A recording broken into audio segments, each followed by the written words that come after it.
Charlie Angus is a singer-songwriter. He's a Juno nominee. He is also the NDP Member of Parliament for Timmins-James Bay, and he joins us today because he has long felt that Canadians don't pay very much attention to political discourse.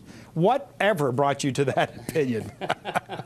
Well, no, I'm more and more of the opinion that people don't trust politicians because they hear the message box all the time. And I always found, traveling in the riding, I'd go to make a speech and they say, "Where's your guitar?" And it's not just that they want to be entertained, but people can tell us a song's true or it's not. Whereas a politician, sometimes they gotta think twice. We should maybe tell the folks at home who don't know. You used to be an entertainer, professional music. Well, you're still an entertainer. You're an MP. Yeah. But you used to be a professional musician, and you opened for Billy Idol once. Yes, at the El Macombo back in the day. I left school to play in the punk band L'Étranger with Andrew Cash, who's now running for us in Davenport. I was the founder of the band The Grievous Angels. We toured the country a number of times, a couple of Juno nominations, but you can't get your kids through school on musicians' wages, and I ended up in Parliament. So tell us about playing music to reach an audience for, maybe political is the wrong word, but to make an impact on people to do the right thing. When I ran in 2004, I thought it would be kind of an anomaly. The guy who opened for the dead Kennedys now wants to knock on your door and run for politics. And I thought I'd have to just play the very straight political role. But I found time and time again, people said, "Come out to our event, sing." I mean, this past week I was at Elk Lake Public School. They said, "Could you sing a Glenn Campbell song we're learning?" So I went on, we talked about politics, we talked about things, I have Francophone writing, events in my writing. They said, "Would you come out and sing a song in French?" And I find it's a way of opening a door, and I think politicians too often are too scripted. They're too into the tweet, and they're too into the message box. And with songs, and it's what I do. I mean, I can't skate, I can't throw a ball, but I can play guitar. Diamonds in the Snow. Tell us about that song.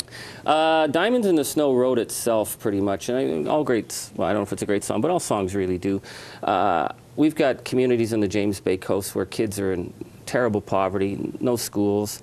And to me, the greatest resource we have is these kids. And, you know, we discover in Northern Ontario, we discover gold, we discover diamonds, and everybody moves mountains to get at them. But the greatest resource is these kids. So I wrote this song, and I wrote it in particular about one young woman who's really inspired a lot of people in my area. A kid? 15? Yeah, 15, yeah. Well, she was 13 when she took on the federal government to fight for school. Shannon Kustashian, young Cree leader. She's become a national symbol of the forgotten, a generation of forgotten children. And what really moved me about Shannon was, here was this kid, she just wanted to go to school and she was on fire. And she was killed in a car accident last summer, and it just devastated our region. And I sat down and wrote a song about her. How much time do we have left, please? We have 1 minute. You know, we have a minute. I'd like to hear that song. You gonna play it for us and sing us out? Sure. As you're getting warmed up, I'd just like to thank the folks for being with us again today, and come back, join us again tomorrow. And it's available on iTunes. Shameless self-promotion. Whoops, did I say that?